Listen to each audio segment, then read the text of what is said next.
Wow, just wow! A Breath of the Wild sequel is actually in development. I don't think anyone saw this coming. We had predictions for Smash, we knew Luigi's Mansion and Animal Crossing was going to show up in some form, but no one was expecting more from Breath of the Wild, let alone a full-on actual sequel and not just DLC. At the tail end of the Nintendo E3 2019 Direct, we got a nice little teaser trailer for said new game, and here's what we know so far. This game, as I just keep saying, is going to be a full-on proper sequel to the original Breath of the Wild, one of the most successful games of recent memory. It comes on the same engine, and it's going to be the same Hyrule as well.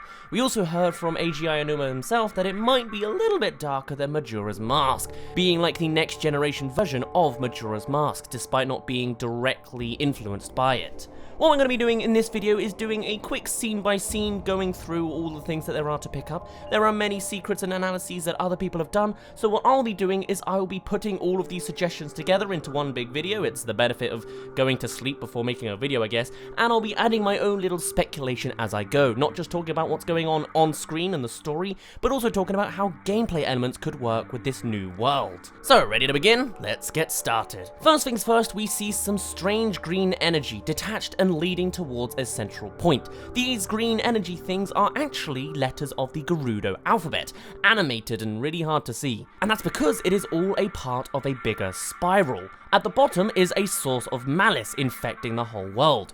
The color of the energy changes throughout the spiral, perhaps maybe as it concentrates onto the bottom. We also see similar pillars to the side, reminiscent of the ones outside Hyrule Castle, though in this case they're a lot more spiky and stalagmitey. I also felt that the structure at the top is reminiscent of the sill above the main castle hill when you first confront Ganon, or maybe it's reminiscent to the thing above Link's resurrection area. We will see more of this scene more on, but I want to say now that the energy movement from that very first scene might not be for the spiral. It could be, but it looks a lot less focused, at least it does to me, so perhaps it's going to another new source, which we do see later on in the trailer when this energy is later diverted. Next, we see some cave paintings being illuminated by a moving torch. These are depicting Gerudo characters on mounts. The main one is holding a trident, and it could possibly be Ganondorf himself, since we have seen that he does wield a trident in some cases in the past. On the right, there's also one wielding a bow and arrow. Here's that spiral again, now going downwards. I can't actually translate the Gerudo text, and even though it's been a fair bit of time since the trailer came out, I can't find any actual translations. It's the only downside to still making a video this early, but it's most likely some kind of seal.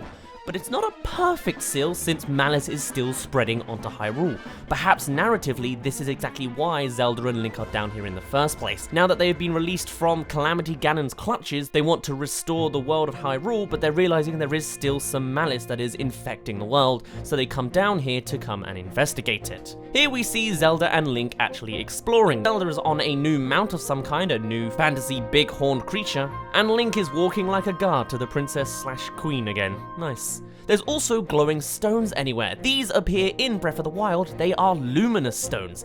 Interestingly, according to Breath of the Wild, they hold the souls of the undead, and could very well be linked to an ancient tribe that created many of the structures in Breath of the Wild, the Zonai. Either way, the concept of all this undead theming is very fitting for the game. Also, there's rats and a giant patterned wall, again connecting them to the Zonai. An example of what they have made is the mazy ruins in Breath of the Wild. Those were supposedly made by the Zonai tribe. It also shows that they are deep underground, since everything looks pretty deep dark and there's rats here. It's pretty undergroundy. In fact, every single shot in this trailer takes place underground, except for one overviewing shot. So perhaps all of this game takes place underground, like a physical version of Hyrule's Dark World. Instead of being a spiritual alternate dimension, it's literally just miles underneath. It could still be a giant open world ready to be explored, there's just no sunlight ever. The difficulty would come from how you make an entirely underground world open world anew, but I could see Nintendo doing it. We'd also have to deal with seeing a very lack of sunshine and that wonderful sunrise every 3 AM. Next, we see Zelda and Link reach the spiral. We can see more closely that the spiral ends with a ghostly hand, and it's holding a corpse of some kind. We'll again see more of that in a bit. Also, Link's hair has grown longer, and Zelda's is cut short. I think this might actually be my favorite Zelda design. I mean, I'm sure everyone says that every time there's a new Zelda, but I'm really enjoying the short hair on this, but that's They really shouldn't be the focus of this video, it's just a thing in this game. Next, we see Zelda and Link resting up, drinking from an underground water source. That does seem to imply that rivers do exist down here. There is more opportunities for an open world if there are more natural elements, even though we're deep in just groundwork. Perhaps this even is connected to the lands above. Maybe at this point they are directly underneath Zora's domain. This could even bring back other elements like water to obviously go through, waterfalls to go upwards, and electricity. And if Link or Zelda still have the Sheikah slate, then they may want ice here too. Next, we see some malice consuming a rat, clearly showing that malice continues to grow. And then we see a giant bridge, showing how an underground overworld could kind of work. It can still be just as large and open as the surface, but deep below. I can even imagine Link climbing up these bridges and paragliding down. Also, there's luminous stones everywhere, far more abundant underground in contrast to how rare they kind of were on the surface.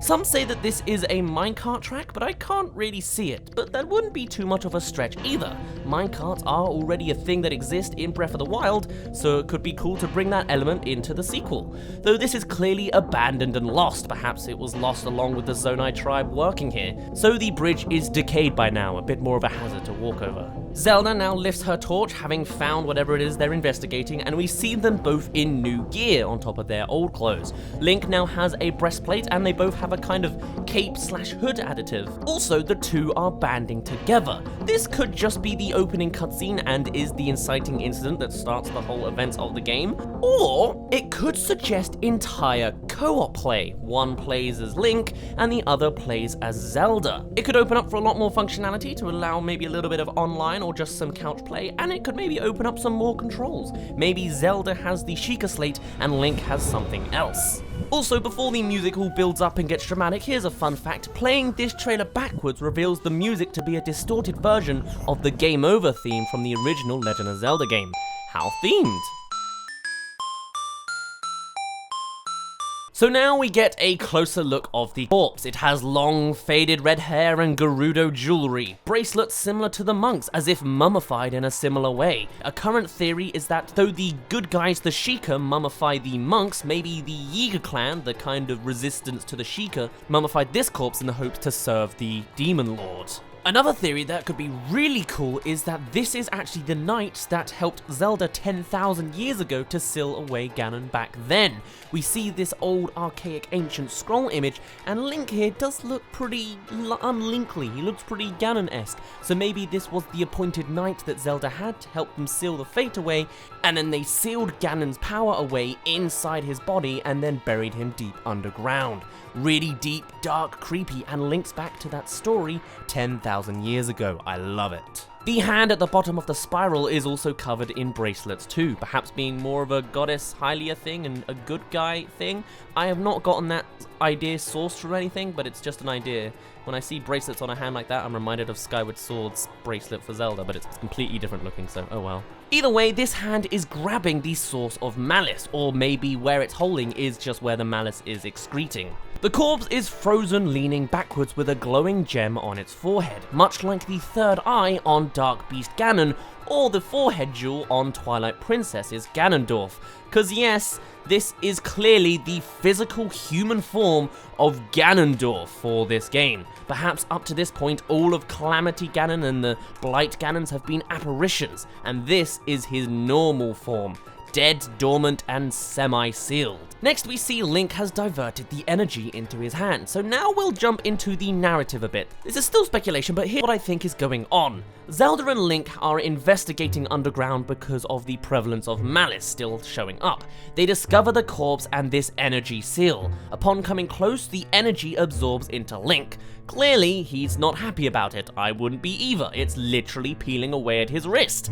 Thankfully, it's all going into his right hand because Link is left-handed. That's quite lucky. And with the spiral seal now being redirected into Link, malice strikes the top of the room, presumably because the seal is now broken. Before, though the malice was leaking, it was previously restricted. Now it is completely set free. We then see a series of quick clips which I'm going to rearrange to tell a narrative. I assume they all take place immediately afterwards anyway, but still makes more sense in this order, at least it does to me. First things first, Zelda watches Ganondorf's hand. It twitches, coming to life, perhaps just before the Malice strike. Ganondorf's body animates, turning and glowing a hatred red. Some make a connection here between the reanimation of the final monk in DLC 2. First his hand moves and then his entire body. Anyway, with Ganondorf resurrected, all hell breaks loose. The floor becomes unstable and Zelda is in trouble. She falls through a sinkhole that has just appeared and Link has to react. Note that we don't see his right hand here. It's probably not much, but I figured I'd point it out.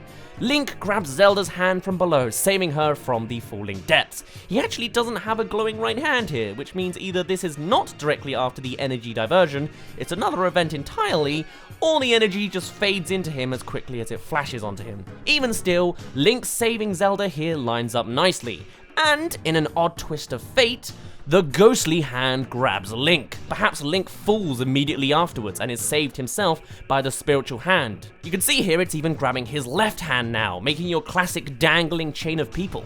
There's a bit of a drag here too, perhaps from the extra weight.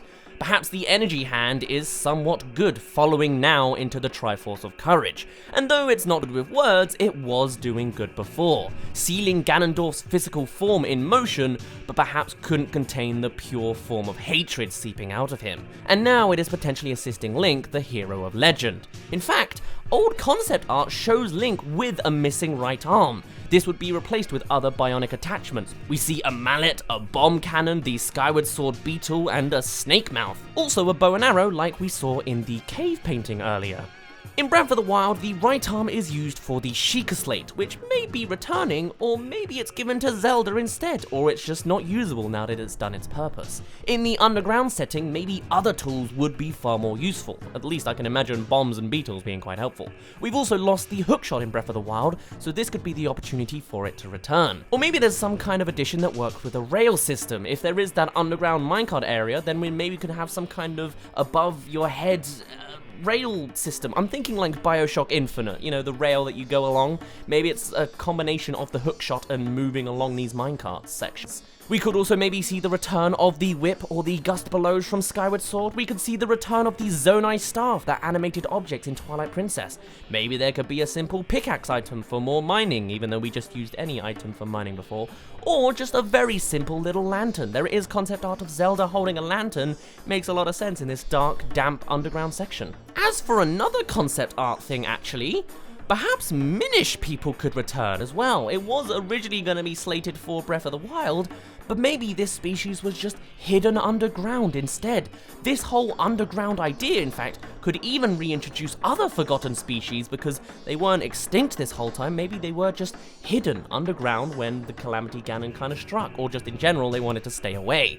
This could reintroduce us to the Kokiri, ageless forest creatures that find some kind of plant life underground. The Deku Scrubs, again being that kind of plant life thing. They're very known for being quite timid and hidden away, so being underground makes a lot of sense. Or maybe we'll meet the Zonai themselves. It's a lot of opportunity that could be nice here, because I'm kind of doubtful that the Rito would want to be in such an underground dank area, but maybe more secretive underground species could be reinvented here. I really like this idea and I seriously hope that it becomes a thing. Moving on, we next see the entrance to an ancient temple. This suggests that it's highlighting an issue with the original Breath of the Wild, full-on dungeons now being a thing. They've simply been hidden underground beneath our noses the whole time. This could just be where Ganondorf is found in the opening cutscene, but it could mean that there's potentially more elsewhere. Any kind of village may be hiding deep underground its own labyrinth of a dungeon, very old school and very fun to see. We also see literal flashing flashbacks of Ganondorf being first sealed. For some reason, he was deep underground when he was attacked by the hand, and has been sealed in place ever since, only his intense hatred lingering after that. Until now. People have made connections to demise the original Ganondorf, or more likely Twilight Princess Ganondorf having a very similar design, but this could very well just be its own type of Ganondorf reinvented for this game. The stalagmites that we saw earlier, the little pillars, also seem more energized to me, but I could be imagining it. We also see Zelda turning in fear to something. It could be to Ganondorf again, but we don't see her turn anywhere else in this sequence, unless it's maybe to Link just before falling down. Some have also made a connection to Ocarina of Time here when you first see Princess Zelda, but at most it's probably a faint reference, otherwise just a coincidence. Also note the red particles in the background, appearing just like when the blood moon rises in the sky. Perhaps this meeting coincidentally lines up perfectly with it, and makes for a bad timing resurrection of the Demon King himself. Breath of the Wild starts with the hero's resurrection, and the sequel starts with the villain's. And finally, we see the overworld map, where Hyrule Castle is disturbed and just begins rising up, suggesting the events took place directly below Hyrule Castle. How far does Hyrule Castle rise? In my head, I see it being a giant over-the-top tower, but going back to concept art, we actually see the idea of Ganondorf waiting up on a floating island, so perhaps it literally rises above the surface, Skyward Sword-esque, and perhaps the rest of the game takes place underground to bring it back to the surface, or to awaken Link's new energy that's been given to him thanks to the ghostly hand, and will hopefully give him that step up to the castle. And we end on more heartbeats with the fading energy. Before we heard the heartbeat very slowly, and now it is much faster as Ganondorf has been awakened, and the energy fades away too. I like the idea of that energy going towards Link, but it could very well still be Ganondorf in that spiral. Well, until now. Now it's all gone haywire, hasn't it?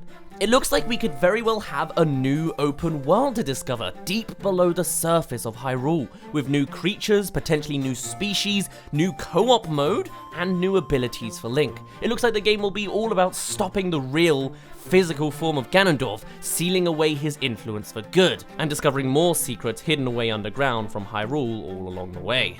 But do tell me, what gameplay ideas can you see brewing from this sequel? What new abilities can you see Link being equipped with now that he has some kind of spiritual, energized hand? What new discoveries do you think will be found deep in the underground caves of Hyrule? How will Zelda play a pivotal part in it all? Do you think she and Link will be split up like some speculate, or do you think they will stay together for a co-op mode? What will Ganondorf do now that he is resurrected? Do you think he'll just stay up at the top of the island? Do you think we're even not underground at all? Maybe he just brings actual darkness to the surface level and you have to go through the surface world again. Still dark, but it's kind of familiar, but maybe everything's twisted. What is the role of the spiritual, solely energy hand? There's a lot of opportunities and a lot of questions, so it's perfect for some speculative discussion down in the comments. I'm pumped for this game already, and since we don't have a release window of any kind, it's likely that this game will release in 2021 or later, and we probably won't hear about it at least for another year.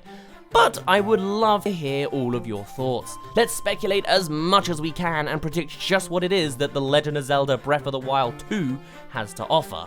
Also title names, actually. We need title names.